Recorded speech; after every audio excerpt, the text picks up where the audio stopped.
hemos invitado a dos amigos de la ciudad de Portobelo, con la que nos identificamos por una mutua actitud solidaria y sincera desde siempre. Rodrigo Murillo y Magdalena Turner.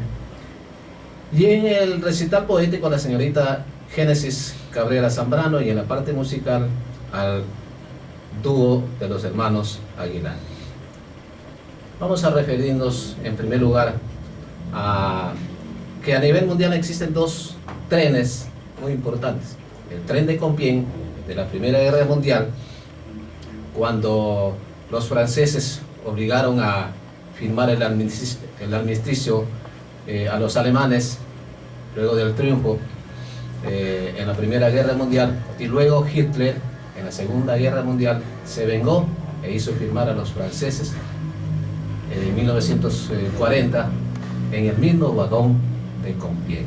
Y luego pues Hitler, cuando ya estaba casi perdida la guerra mundial por parte de Alemania, ordenó a la SS que destruyan el tren, y luego en 1945 los franceses lograron recuperarlo, aunque en chasis, y luego lo llevaron a Compiègne, y allí lo tenemos, tal vez esperando un tercer armisticio. Antropólogo,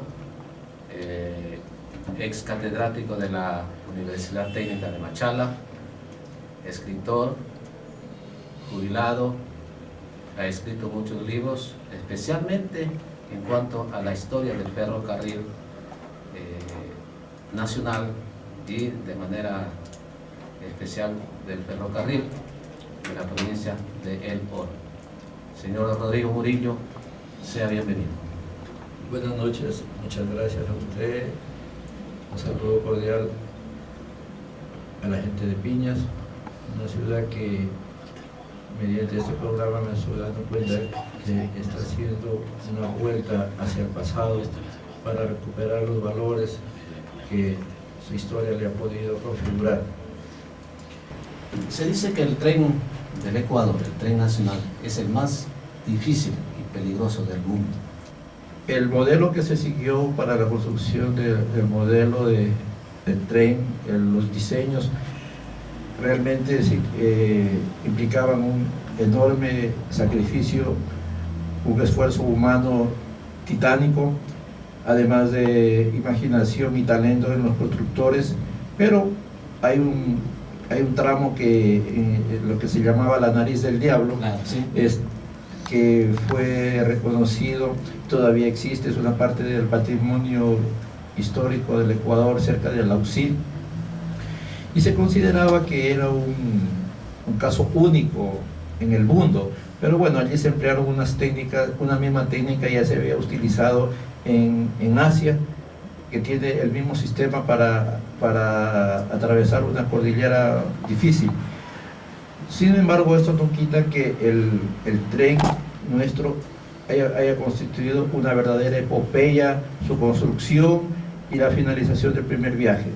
Un proyecto que empezó en 1860 con García Moreno, cuando pusieron los primeros rieles. Fue terminado por el más grande enemigo que tuvo García Moreno, como fue el general Eloy Alfaro, ya al comenzar el siglo XX. La construcción del tren significó un esfuerzo titánico de los trabajadores ecuatorianos, muchos de los cuales perecieron, hubo muchísimas muertes durante la apertura de la vía, en la construcción de los accesos, hubo derrumbes donde murieron mucha gente, pero finalmente ese tren llegó, y como es paradójico en nuestra historia, en el mismo tren prácticamente encontró la muerte, fue arrastrado también el general Eloy Alfaro. Cuando llegó a Quito el tren, la hija del general Eloy Alfaro, los hijos de él lo recibieron con algarabía, una fiesta, fue porque realmente no se trataba de una novelería, de que llegaba el tren a Quito. Lo que significaba era que el país se abría, había finalmente roto la barrera de la cordillera de los Andes y podía comunicar a las dos principales ciudades del Ecuador. Entonces empezaba una nueva época. Claro. ¿Y en qué año arribó la primera locomotora a Machala? La primera locomotora a Machala llegó en 1900, en ese año, pero fue desde Puerto Bolívar hasta Machala, un tramo tan corto y sin embargo que demoró muchísimo tiempo en poderse concretar, de tal manera que llegó a Machala en el año de 1900, porque en primer lugar, como todo lo que las grandes obras que se han construido, que se han levantado en la provincia del Oro, son el producto del esfuerzo y del sacrificio y del aporte económico de los propios orenses. A nosotros, los gobiernos centrales, casi muy poco es lo que han dado en los últimos años. Bueno, ya todos dependemos del gobierno, pero las primeras grandes obras que se hicieron en la provincia del Oro fueron financiadas por la gente orense, principalmente por los agricultores, quienes recibían el mayor beneficio de estos servicios. Por ejemplo, hablemos en Machala del Hospital Teófilo Dávila, el Colegio 9 de Octubre, el Cuerpo de Bomberos y el tren de Puerto Bolívar a Machala, fueron obras financiadas por la ciudadanía. ¿Cuántos kilómetros hay de distancia entre el inicio, la primera estación y la última estación, Piedras? De Machala a Puerto Bolívar serían hasta la calle Bolívar, donde era la estación del tren. Realmente, ¿cuántos kilómetros serán? Unos 10 kilómetros, no sé, ¿no? El tramo ya después, cuando se pensó en la construcción del tren hasta Piedras, bueno, fue un proceso larguísimo de muchos años que fue financiado principalmente por la compañía Sudamérica. 75 kilómetros, 75, sí, claro. Posiblemente. Ese es uno tramo, 82. porque el otro tramo era el de Machala Pasaje, que inclusive entraba a la parroquia El Guau y terminaba en Pasaje. Ese era el tramo de la línea angosta que decían, y el otro, el tramo de la línea ancha, pasaba por Santa Rosa, Arenillas, ¿no? Y llegaba hasta Piedras. Señor Magnet Turner, prospector senior en mineralogía y geología. Premio Eugenio Espejo y Vicente Rocafuerte al mérito científico, expositor de la Politécnica Nacional, asistente a 20 ferias mundiales, premio pensión vitalicia al mérito científico con el decreto de 2007. Existe cierta afinidad, semejanza, parentesco, cierta simpatía entre estos dos cantones hermanos, Piñas y Portobelo. ¿A qué se debe? Bueno, como muy bien decía Rodrigo Murillo Carreón, la identidad orense, es decir, los 14 cantones de la provincia, tenemos una afinidad muy grande, según los estudios ancestrales de los apellidos y tantas cosas. Nuestras raíces étnicas en realidad tienen un parentesco muy grande entre lo que es Aruma, Portobelo y la llamada parte baja del Oro.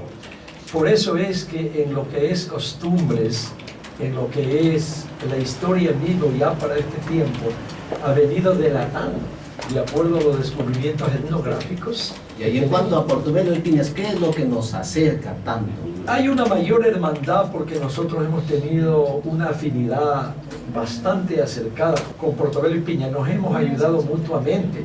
Yo recuerdo pues cuando hubo el proceso de cantonización, Piñas estuvo muy presente en aquello, día y noche con bienes y personas, y la historia sabe que no estamos sobredimensionando la verdad. Claro, entonces esa actitud debe haber sido recíproca, porque cuando Piñas estaba por cantonizarse y cuando se cantonizó, Portobelo integró un comité pro cantonización de Piñas, y cuando el domingo 10 de noviembre ya iban a desfilar aquí en Piñas para festejar, luego de 2 días de haber conocido el decreto, los del comité pro cantonización de Piñas de Portobelo vinieron y acompañaron al desfile.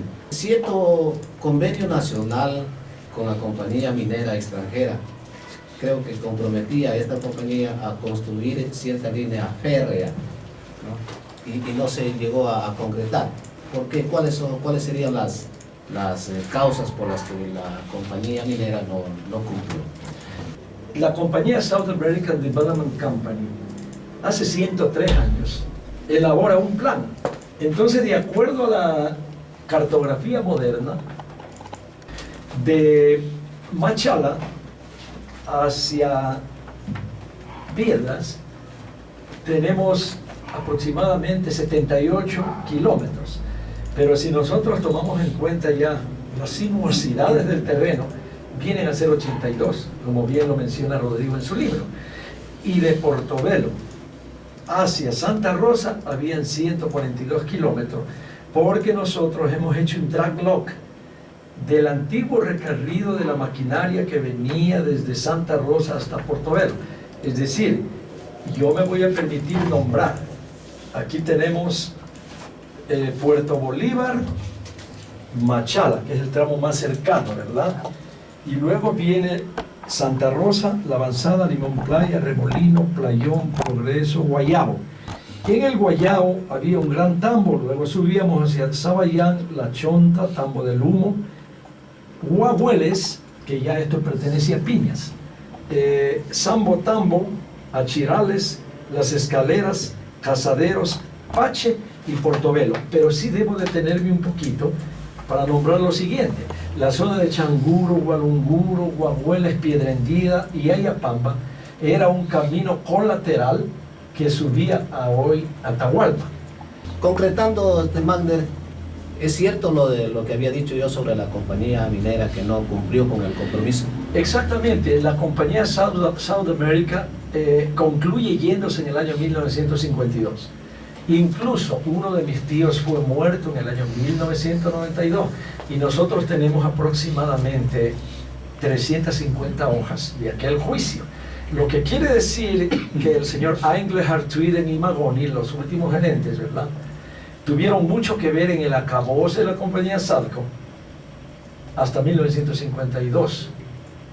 Pero como la historia bien lo menciona, desde 1896 en adelante ya nosotros teníamos 15 compañías que llevaban la maquinaria ya. La 1, la Alice Chalmers, año 1901, la General Electric, 1907, la compañía Dickerhorst Mining, que importaba el cemento alemán porque era más barato, la Oliver Mining Filter, que traía de los Estados Unidos de Norteamérica los filtros para procesar el oro hidrogenizado que era atrapado en las lonas hoy llamadas bayetas. Es decir, en el tiempo de la revolución industrial, en ese tiempo habían más de 15 compañías a nivel mundial que colaboraron con la venida de toda la maquinaria, incluyendo la Ingersoll Rand, la Joy y la otra compañía de los reactivos. ¿Cuántos vagones tenía el ferrocarril de la provincia de Rodrigo? Bueno, 5. Los vagones podían aumentarse según las necesidades de carga. Exactamente. Sí, claro, podían aumentarse, podían disminuirse. Hay que considerar que también la empresa, la South American, tenía su propio vagón. Era un vagón lujoso en donde iban... Ese era el vagón de los gringos. Sí, de los gringos, en donde ellos viajaban y con todas las comodidades, por supuesto. Eventualmente se lo prestaban a los candidatos que venían. El presidente Velasco Ibarra. Sí, Velasco Ibarra, hay una foto de Viajó, Velasco claro, Ibarra sí, viajando en el vagón de la empresa. Pero yo sí quisiera reivindicar algo. Realmente Portobelo, Zaruma y Piñas le deben mucho a los americanos. Le debemos mucho. Todos nuestros valores culturales son una herencia que, aunque sea de manera indirecta y que fuera impuesta por un régimen hegemónico, estricto, rígido, no obstante, todos esos valores emergieron de la disciplina que impusieron los americanos a nuestros abuelos, a nuestros padres, como trabajadores. De ello devino toda esta disciplina, la puntualidad, la honestidad, la honradez, que caracterizan a los pueblos de Zaruma, Piñas, Portobelo y que los hacen merecedores de prestigio en cualquier parte del Ecuador. Bueno, entonces, usted tiene razón en cuanto al reconocimiento que le debemos tener. Sí, entonces, bueno, los americanos pusieron los rieles para que se construya el ferrocarril de Machala hasta Piedras, porque principalmente servía para los intereses de la compañía Sirma para transportar materiales y asimismo para llevar el oro. Además de que la empresa sirvió a toda la comarca por donde iba atravesando su línea. Claro, el destino final era bastante utópico. Se supone que este tren debía terminar en Loja y Zamora. Loja, y de allí pasar al oriente, a Zamora, y quizás comunicarse por el Océano Atlántico. Una cosa realmente imposible de concretar. Pero de que la compañía americana aportó para el tren, eso no se puede negar. Y bueno, ¿por qué se escogió Piedras, ese lugar, para la última estación? ¿Qué ventajas tenía geográficamente? Bueno, es que el tren, que era de poca capacidad, de poca potencia, ¿no?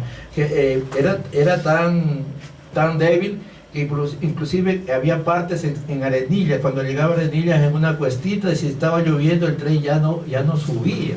No, la subida para llegar, atravesando el puente y llegar a la estación, era una pequeña subida, pero cuando llovía el tren ya no jalaba, como decíamos nosotros regularmente, ¿no? Entonces tenían que ponerle arena y ponerle más peso para que el tren pudiera llegar.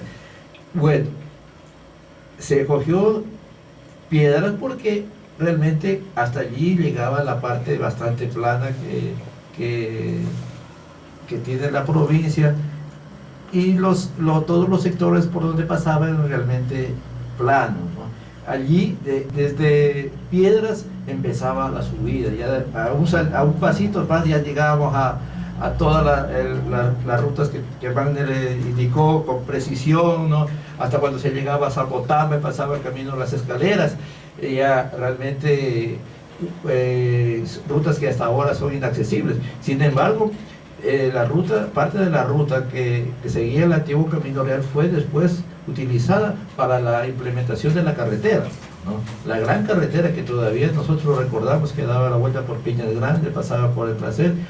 Esa carretera también, que fue hecha en esa época, aún existe. Y donde está la arqueología industrial hecha con cemento Dinkelhorst y roca toácea volcánica partida a mano. En ese tiempo, Piedras tuvo que llegar el ferrocarril para tener un avance comercial increíble, ¿no? Claro. Lugares por donde atraviesa un medio de comunicación, estos disfrutan de un desarrollo inmediato. Hay un despegue económico y social importante. Algo, por ejemplo, como lo que sucedió en el caso de Marcavelí y Balsas. Cuando los dos pueblos colaboraron en la apertura de la carretera, Marcavelí salió beneficiado, porque ellos primero lograron que la carretera llegue a Marcavelí, y después cuando les tocaba colaborar con la apertura hacia Balsas, ya allí un poco de renuencia, hubo dificultades, y bueno, se podría decir que Balsas después se tomó el esquite cuando la carretera panamericana pasó por esta ciudad, y ahora vemos nosotros la notable diferencia que hay en la economía y en la actividad comercial claro, de Balsas, un pueblo que es rápido en el comercio, y Marcavelí, que sigue siendo un pueblo maravilloso, pero bastante lento en cuanto a su producción. Claro. Wagner, te pregunto algo, que me contestes de una forma concreta. ¿De quién es el ferrocarril de la provincia de El Oro? ¿Es propiedad del Estado?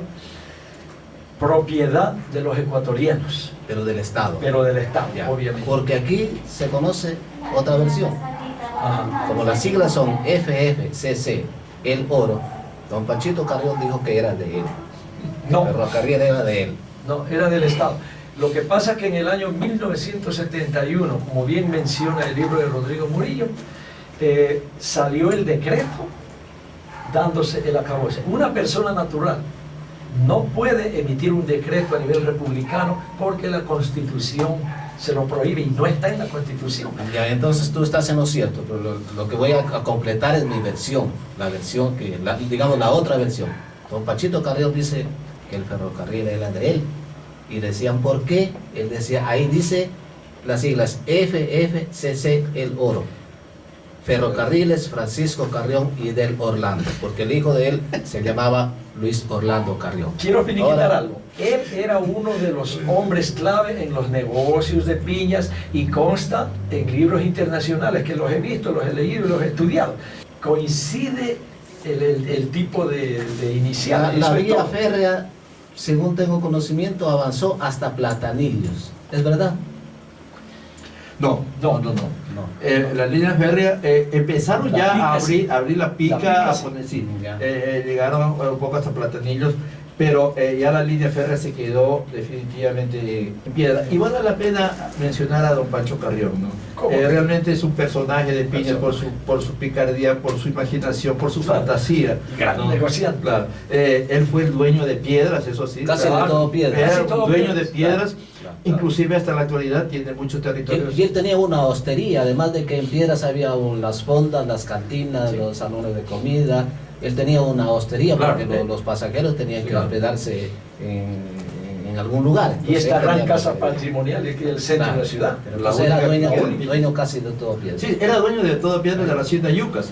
Por eso él decía que las yucas de él las sembraba en Buenaventura y las iba a cosechar en piedras, ¿no?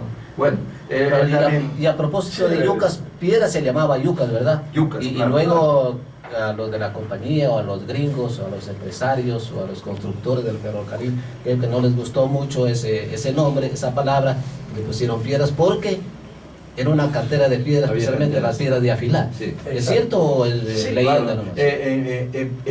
en piedras, en el subsuelo, la gente del campo, cuando abre sus chakras, ha encontrado una gran cantidad de piedras De afilar. de afilar y batanes cerca de, por la ruta que se va del Carmen hacia Arenillas, existe el Sí. pueblo de Batanes, Sí, sí. que tiene ese nombre Sí, porque sí, sí. es justamente homenaje a la gran cantidad de batanes que Y se por la encuentran. Pereira también se accedía a Batanes pasando por la subcordillera y los Batanes eran de granito y las piedras de afilar rocas metamórficas. Entonces coincide la geología con la litología. Mira, Yo hacía los cálculos de que Piedras tuvo más o menos 35 años de bonanza, porque a raíz de que llegó, de que se construyó la primera estación, hasta cuando se firmó el decreto de finalización del ferrocarril, Piedras tuvo un progreso comercial Claro, y inmenso.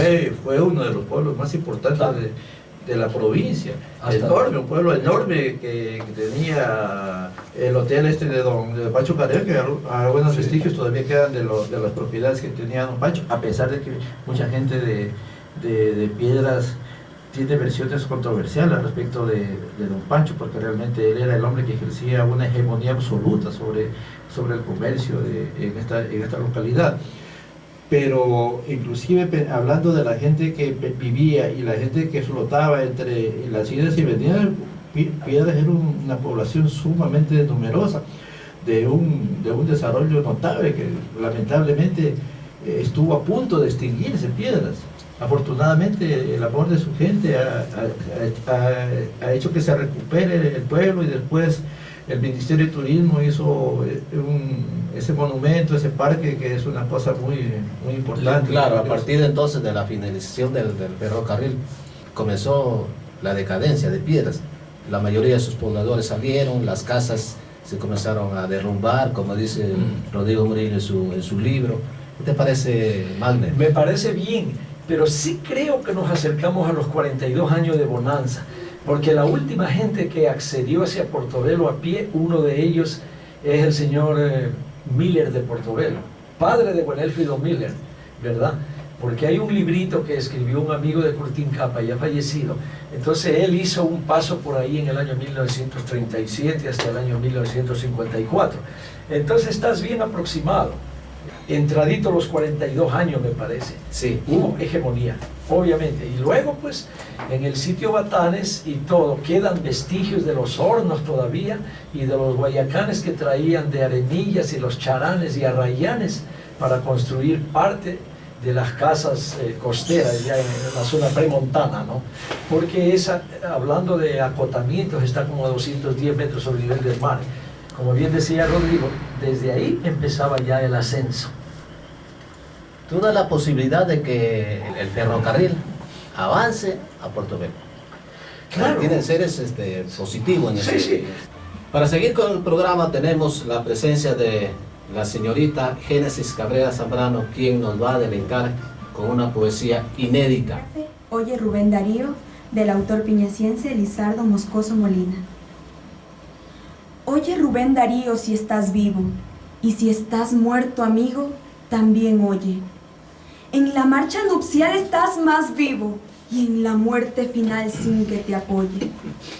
Cantaste en tus poemas, en tus versos, y en todos demostraste tus fulgores, mostrando en tus amores cantos tersos, ocultas tus nostalgias, tus dolores. América te dio solo su cuna, y sus caminos recorriste en galas. Las noches se fundieron en la luna y el sol se hizo de sangre con tus alas. Tuviste la grandeza de ser pobre y la dicha de ser siempre poeta. A los 15 años recitaste sobre la importancia del libro, Anacoreta, y buscaste en el fondo de los lagos y escuchaste el murmullo de la fuente, encontrando tan solo los estragos que produce la envidia solamente. Y cantaste a la vida y a la muerte, y dejaste que el aire te transporte, como átomo sin rumbo, sin la suerte, riéndote del mundo con tu porte. Escribiste en tus tiempos sobre todo el amor, la belleza, la cadencia, bebiendo en tus estrofas hasta el codo la amargura con noble indiferencia. Y cuando ya estás muerto te recuerdan en tu estancia dormido entre las flores, y los hombres cantando allí concuerdan que eres el merecedor de los honores. Oye Rubén Darío si estás vivo, y si estás muerto amigo, también oye. Pero no te levantes de tu tumba, porque el mundo está lleno de dolores. Mejor duerme tranquilo allí en la tierra, el sueño que a los muertos no devora. No quiero que esta América que encierra la angustia de vivir muestre en tu hora. Quédate allí en el fondo de los lagos, quédate amigo allí, corriendo con el agua, que te bañó 1000 veces tu Caribe y te acunó contenta Nicaragua. Deja que solamente piensen en tus versos los tiempos que de ayer son como ahora, que los hombres te busquen aunque lejos y las musas presientan de tu aurora. Oye Rubén Darío si estás vivo, y si estás muerto amigo, también oye. Muchísimas gracias. El estilo de los griegos que incendiaron Troya con una artimaña como la estrategia del caballo de Troya, que es muy conocido. Pancho Villa, José Doroteo Arango en la presidencia de Porfirio Díaz de México en 1910 logró introducir un ejército de 2000 rebeldes escondidos en el tren y tomó por sorpresa la ciudad de Juárez a las 2 de la mañana. Este tren se lo conoce como el caballo de Troya de Pancho Villa. Es posible, Magden, que si es que teníamos el ferrocarril hasta Portobelo, se les haya tal vez ocurrido a los peruanos una artimaña de esconder sus soldados en el ferrocarril y venir y llegar a Portobelo y hacerse del oro de Portobelo. Es inteligentísima esa pregunta, porque nosotros en los albores del tiempo, yéndonos 2500 años antes de Cristo y 1200 después, tenemos más de 12.000 asaltos por los piratas. Yo tuve el honor de estar en la cercanía del Polo Norte y conocí el Museo de Drago en honor a uno de los piratas más crueles que hubo y que usó ferrocarriles para ello. Esa documentación la tenemos íntegra en el museo. Y podría haber sido, porque Dios es el que maneja cada centímetro y cada átomo que circunda en el espacio, podría haber sido que muchos enemigos accedan hacia Portobelo y Saruma y Piñas en ese tren porque se les hacía más fácil. Aquí me recuerdo el bombardeo a San Roque, creyendo que era Saruma, y como ya sabían que iba a haber un despiadado bombardeo, con antelación en Portobelo hubieron banderas norteamericanas puestas en el signo Apolo. ¿Por qué? porque ya sabían que algo iba a haber en el 41. Entonces, es muy inteligente tu pregunta. Podría haber sido, entonces Dios a veces no permite ciertas cosas, pero ahora sí estamos en el tiempo preciso para que el tren pase por Piñas, Portobelo, Zaruma y Loja. Ahora ya no tenemos posibilidad de ninguna invasión.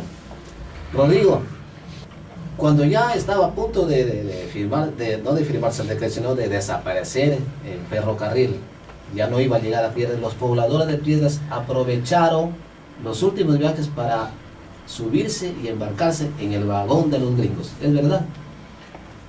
Bueno, eso seguramente fue un sueño no solamente en los últimos días, sino siempre, de querer ocupar un vagón de lujo. Pero respecto de la pregunta anterior, quisiera opinar un poquito. Sí, claro. Nosotros sabemos que en 1941 el ferrocarril ecuatoriano fue capturado por el ejército peruano, y en este medio se transportaban a través de toda la vía férrea y llegaron hasta Panupali, donde pusieron al campamento y se dio el acontecimiento bélico. Realmente se apoderaron del ferrocarril, después lo dejaron destruyendo, y una de esas circunstancias fue que se produjo un atentado contra el ferrocarril, no, por parte de cierta resistencia civil ecuatoriana, orense, que dinamitaron al tren, que estaban con soldados peruanos, y lo hicieron, le provocaron graves daños y mataron gente, producto de lo cual fue acusado este ciudadano de Arenilla, que luego fue asesinado. Pero yo creo que no solamente alguna vez el ferrocarril fue usado por la gente, me imagino que los niños disfrutaban del vagón, porque este permanecía allí, ¿no? Y seguramente ya en los últimos viajes la gente utilizó el tren, porque después vino el saqueo del tren, claro, el cierre, el corolario trágico que tuvo. El tren fue festinado, claro. Las vías férreas, las rieles fueron vendidas. Fueron vendidas a precio de gallina Rubio, hermano. Sí, de gallina pestosa, porque se hizo un decreto de liquidación del tren. Sí. En vista de que ya los carros empezaron a transitar, se abrieron las carreteras, el tren quedaba prácticamente como un servicio obsoleto, y se produjo el error de vender la línea férrea, de festinar, porque como siempre en el país se festinaban los recursos, y el hierro pues era de una gran calidad, un hierro extranjero. Hierro vanadio. Pero yo me quedaría con una especie de leyenda sobre Piedras, sobre las rieles, porque dicen que se hicieron las rieles que estaban cerca de Piedras o dentro de la estación. Y a alguien se le ocurrió decir, esas no se las llevaron ni las vendieron, esas están formando parte de las columnas de las casas del pueblo de Piedras. Así es. Yo tuve el honor de hacer la primera exportación de antimonio de aquí de Piñas a Bruselas, a Bélgica, en el buque alemán Frinstenstein. El terreno de Panupali fue del señor Remberto Loaiza, y cuando el hijo estudiaba en la Politécnica me interesó para que Ecuava, la compañía Ecuava, Ecuador, Cuba, Estados Unidos, abarque todo aquello. Entonces mi papá Leroy Turner Aguilar tuvo la concesión más grande del país, de 48.050 hectáreas, y Panupali de Piñas siempre ha tenido antimonio. ¿Quién ha dicho que en Piñas no hay minerales? Hay aproximadamente 7 clases de minerales, 15 clases de rocas, que no vamos a mencionar ahorita. Pero el último enclave del ejército ecuatoriano no estuvo en Panupali, sino en Platanillos. Y el que combatió ahí fue el negrito Chazán, que yo tuve el honor de conocerlo. Era el que le condujo a mi papá la primera maquinaria que iba al oriente ecuatoriano, Mazanamaca. Claro. Ahora, el ferrocarril de Piedras, para viajar allí, para estar en la estación, para tener la carga ahí lista, para bajarla de los vagones, no se necesitaba policía, ¿no? Porque todo era honradez.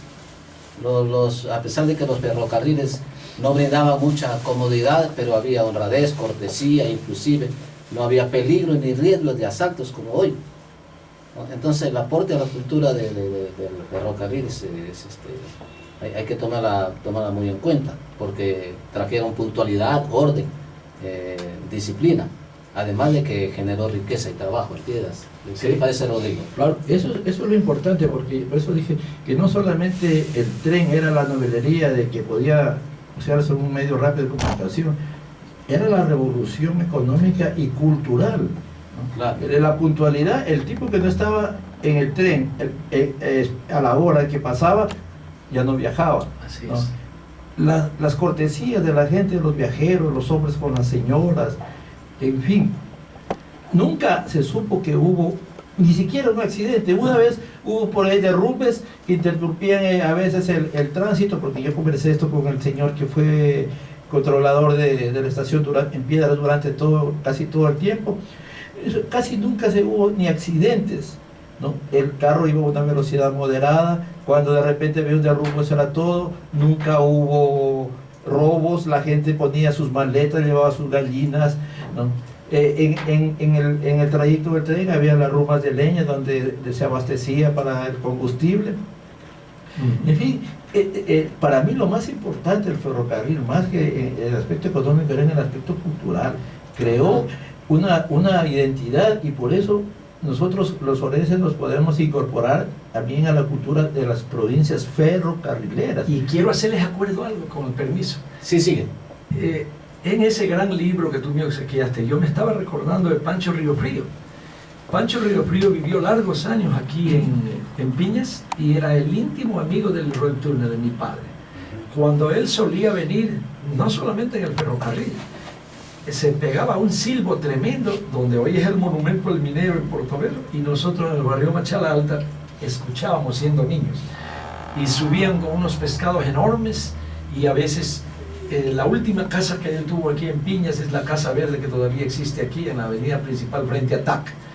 Entonces este Pancho Riofrío ha sido un ícono también aquí en Piñas, ¿no?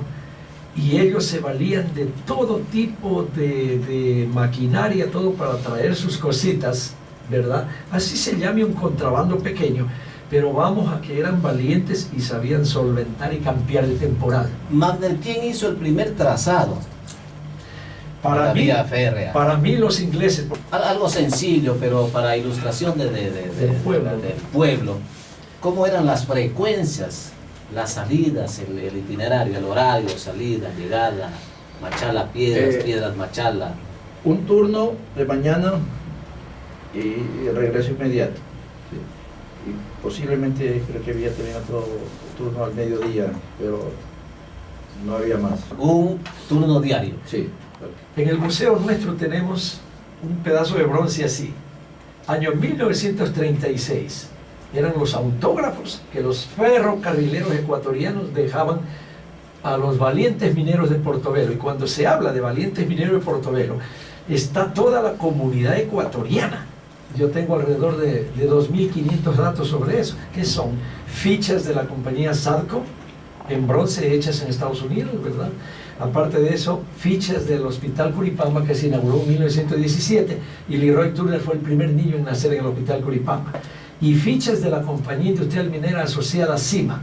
Esto quiere decir que la identidad está íntegra, solo tenemos que proseguir estudiando. Claro, las causas por las cuales desapareció o tuvo fin el ferrocarril en la provincia. ¿Qué perdió Piedras? ¿Qué perdió Piñas? ¿Qué perdió el país? ¿Qué perdimos nosotros? Claro, sí. Si el tren era un soporte de los valores culturales, porque estos medios, como digo, transportan además el pensamiento, el conocimiento, la ciencia, la cultura, así como las ciudades, puertos reciben por los barcos, reciben tantas influencias. Nuestra provincia y nuestra comarca se beneficiaba con todo lo que le proveía el tren. Un medio de comunicación para entonces rápido. Recordemos que entonces, antes de que haya el tren, por ejemplo, si las personas que estudiaban en Quito, por ejemplo, Claro. eran unos viajes interminables. Después se utilizó, cuando yo todavía me tocó viajar en barco desde Puerto Gelí y después desde Puerto Bolívar a Guayaquil, se llegaba de madrugada. De todas maneras, todos esos medios nos fueron forjando valores, costumbres, Nosotros teníamos que estar en el barco a las 8 en punto, que se daba el último campanazo y salía, llegaba a Guayaquil a las 3 de la mañana. Exacto. Y ahí se debía saltar. Sí. El tren hizo lo mismo en nuestra provincia. Mire, que eran escasos turnos, y era uno o dos máximo, ahí no recuerdo muy bien, pero estoy seguro que era uno. Era una sola vez que se podía viajar, pero llegaron los carros que tenían la oportunidad de hacer recorridos más frecuentes, de aumentar los turnos. Entonces obviamente el tren se fue quedando marginado y luego prosperaron los vehículos, y ya sabemos lo que después significa el amontonamiento de carros, la sobrecarga, los excesos, en fin. El fin del tren no solamente liquidó una etapa de la historia, sino que eliminó el soporte material de unas tradiciones, de unos valores culturales. Es por eso que este gobierno se empeña en recuperar el tren, porque con eso estamos resucitando valores, claro, memoria. El transporte de ellos eran tres, o los medios de transporte: barco, los que llegaban hasta acá, hasta la parte alta; tren, mula y mula.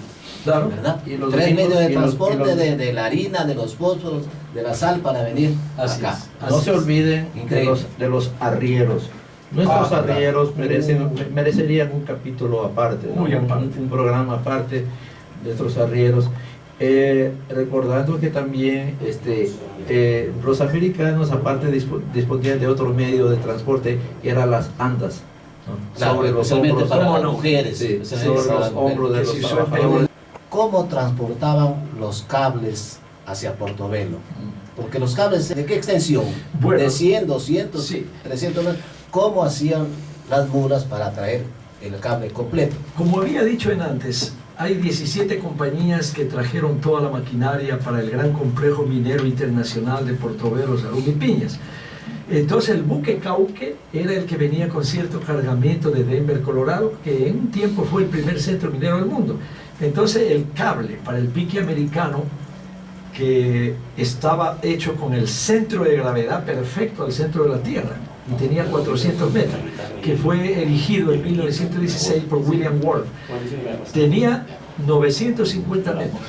950 Porque era metros. en B, pero en B. Entonces se cable, reducía a la mitad. exactamente, se reducía a la mitad.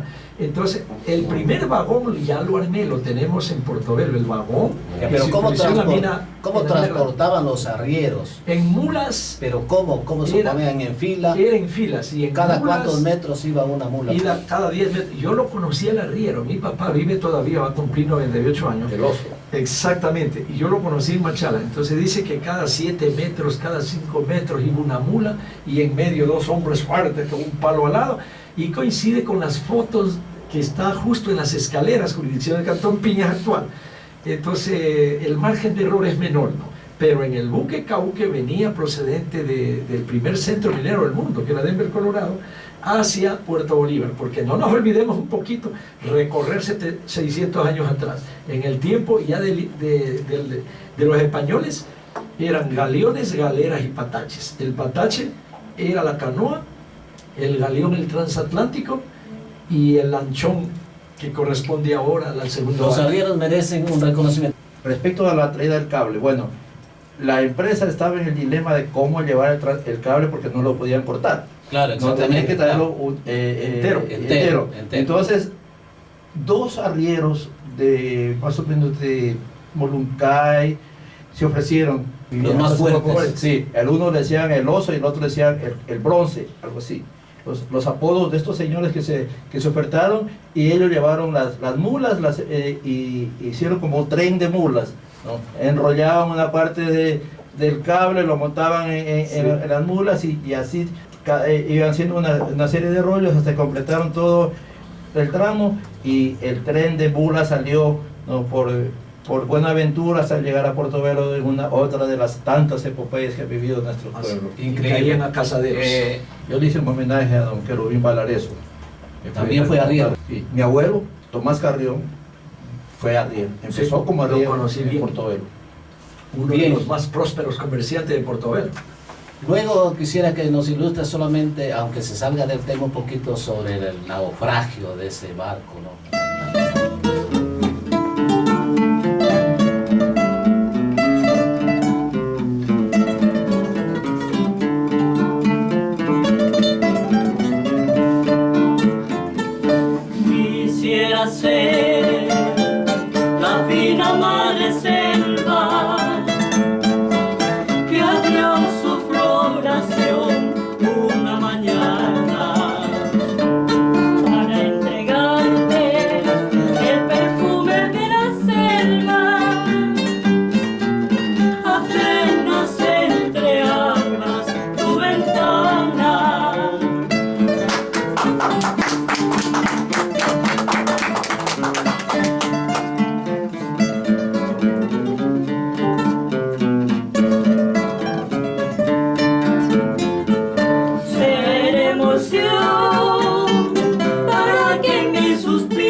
coser el cinturón de armiño, me oprime tu magnífica cintura, y eternamente bien sensual cariño, sentir entre mis brazos tu hermosura.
No te vayas, no me abandones, si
ilusión. Sin ti, mujer, no puedo ya vivir, porque eres tú mi única ilusión. Solo tu amor espero yo tener para calmar esta grande pasión. Solo tu amor espero yo tener para calmar esta grande pasión.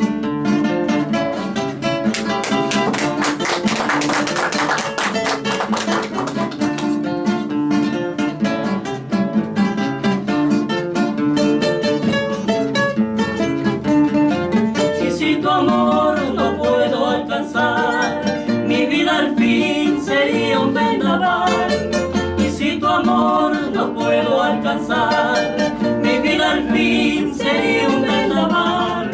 Porque eres tú mi fe, mi adoración, y yo sin ti me muero de pasión. Porque eres tú mi fe, mi adoración, y yo sin ti me muero de pasión.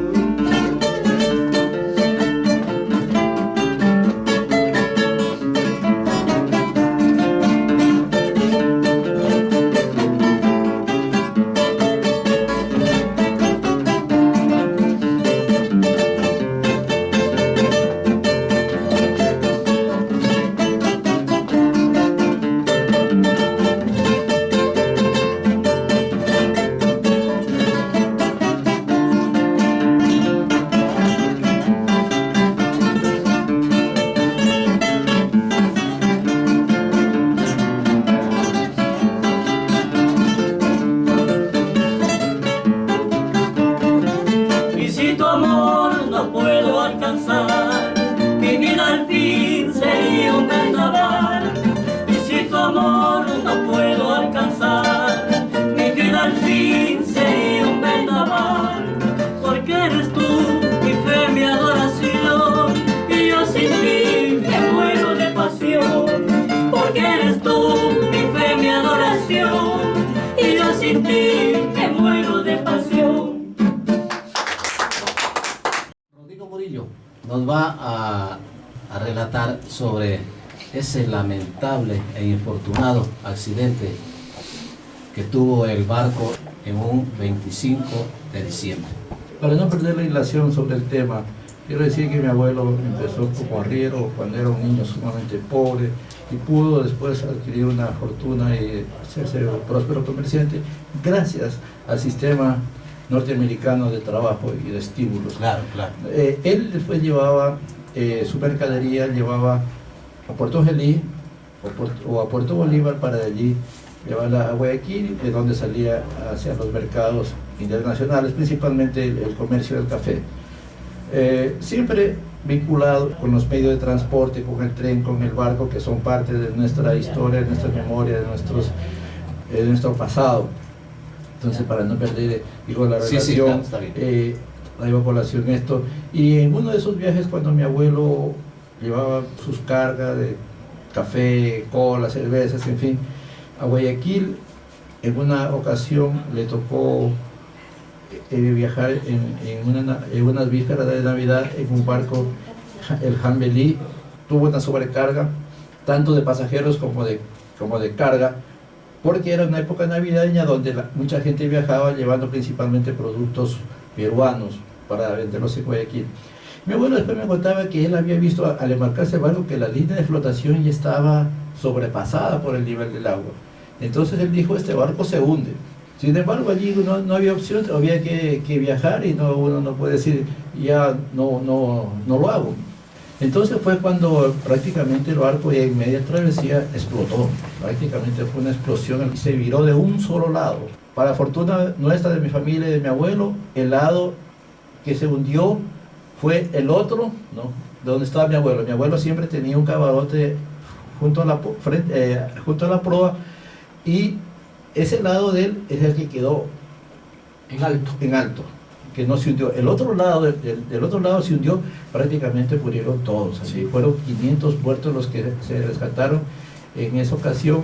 Y mi abuelo pudo, un hombre ya de edad, gordo, con su sabiduría, él sabía que tenía que acudir a alguna estrategia para sobrevivir. Entonces empezó él a nadar muy lentamente para no cansarse, ¿no? Pero él dice que tenía que salir a escapar del remolino que el barco iba a formar.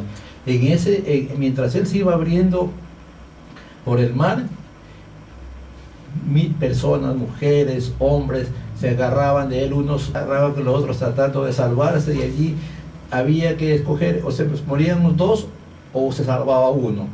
Entonces ahí le sacaron a mi abuelo la broma de que en ese momento él no quería mujeres, a pesar de que su vida fue un buen mujeriego, y ahora ya no quiero mujeres, ¿no? Ya una de ellas se le fue con la pijama y todo, él dormía con pijama en su camarote. Entonces dice, yo me sumí y la mujer se fue con la pijama, se fue para allá, pero no se murió. Afortunadamente esa señora no se murió porque la volvió a ver, había conocido. Dice, don Tomás, sálveme. Un viejo gordo que no podía casi ni nadar. Dijo, si me pongo a salvarla, nos hundimos los dos.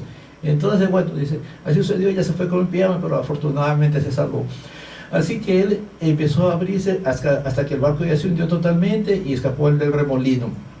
Y hoy ella dice que nombraban a miles de santos allí que yo nunca en la vida había escuchado, hasta que me fui agarrando dice, principalmente había unos bolsos de plástico peruanos que eran encauchados e impermeables. Entonces esos empezaron a flotar. Sí. Entonces dice, me cogí de uno y me lo puse en la quijada. Después él tenía la quijada partida, rota de lo que había, por tantas horas que estuvo muchas horas flotando. Después me cogí otro, y por último me hice unas cajas de tomate que estaban flotando. Me acomodé como Jesucristo, ahí iba acostado, ahí salí sobre estas. Y se pudo salvar, pero él estaba ya totalmente desnudo y sin embargo mojado, no podía dejar. Entonces a él cuando lo rescataron dice que él oyó, no, ya él estaba bastante agotado, semi inconsciente y ya empezando a padecer del frío, ¿no? Empezaron a congelarse. Cuando ya lo rescataron después de largas horas, dijeron, ve, aquí hay otro cadáver, y lo sacaron a él totalmente desnudo, nosotros desesperados, hasta que después nos anunciaron que él se había logrado salvar y que lo tenían en Puná. Así que esa fue su última travesía en el Jambelí, porque también en vista del accidente se acabaron los viajes en barco, claro, se acabaron los viajes en tren, se acabaron los viajes en barco. La negligencia, el descuido, la despreocupación permitía que esos barcos ya de tantos años de trabajo ya... No, pero que todo fue la sobrecarga que hubo ese periodo. Sí, pero después se comprobó que la mayoría o casi todos los barcos ya no debían navegar. Claro, eran barcos antiquísimos. Claro, el Olmedo era de la época del siglo pasado. Colón, el presidente, Colón. Esa catástrofe fue el punto principal para que declaren en emergencia y se construya definitivamente la carretera Machala-Guayaquil, ¿verdad? No, bueno, la carretera ya estaba, pero estaba todavía la troncal.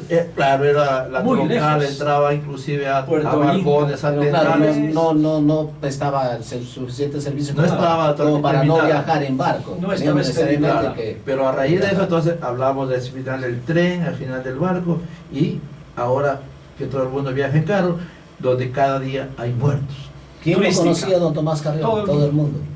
Esa fue la consecuencia, ¿no es cierto?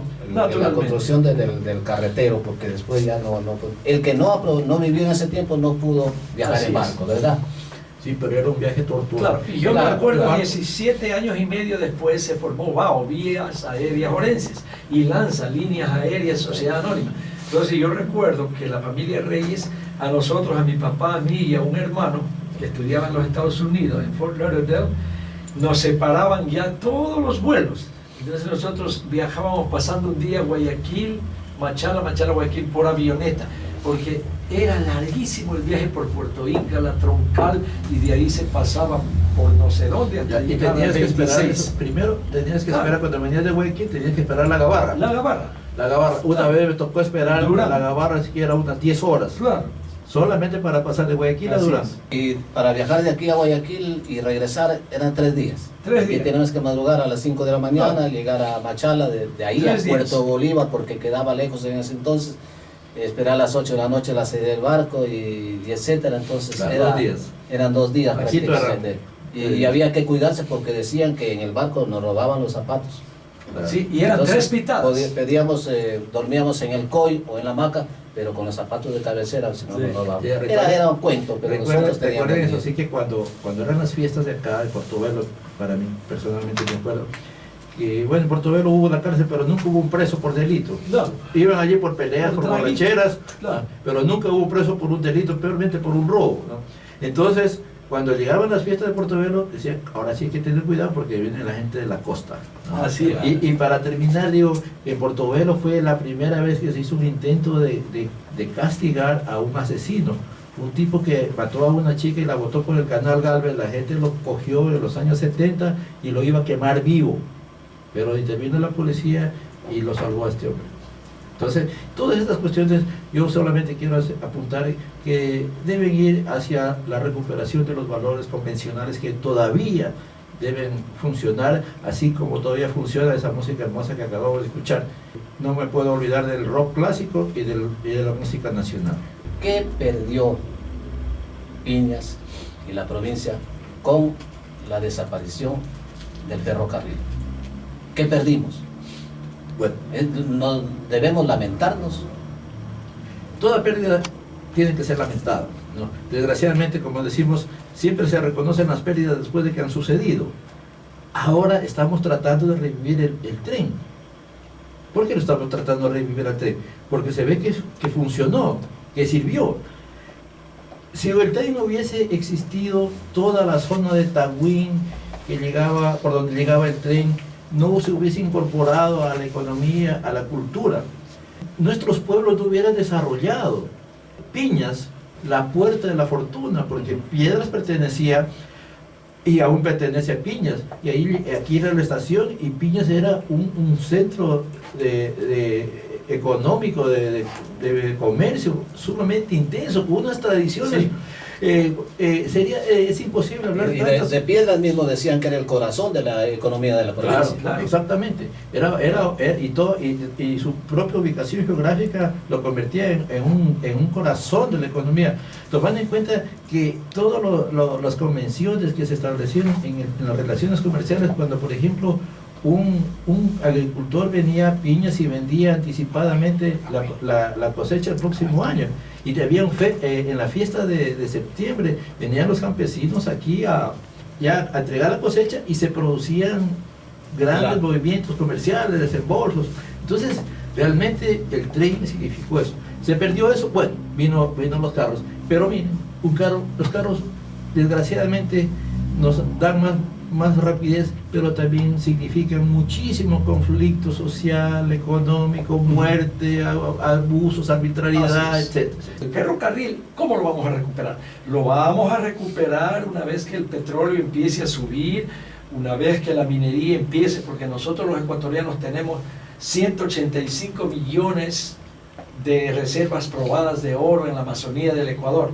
Entonces, el ferrocarril lo vamos a recuperar, porque Piñas tiene que abanderar este trabajo para que el tren siga a Zaruma, Portobelo, Loja y Zamora Chinchipe. Yo no lo veo difícil. Y esperamos recuperar el ferrocarril, ya que los barcos no los vamos a recuperar nunca, ¿no es cierto? Aportar a la cultura, que realmente es el primer pilar del desarrollo de cualquier nación. Sin cultura no se puede No aspirar hay nada. por mayor riquezas que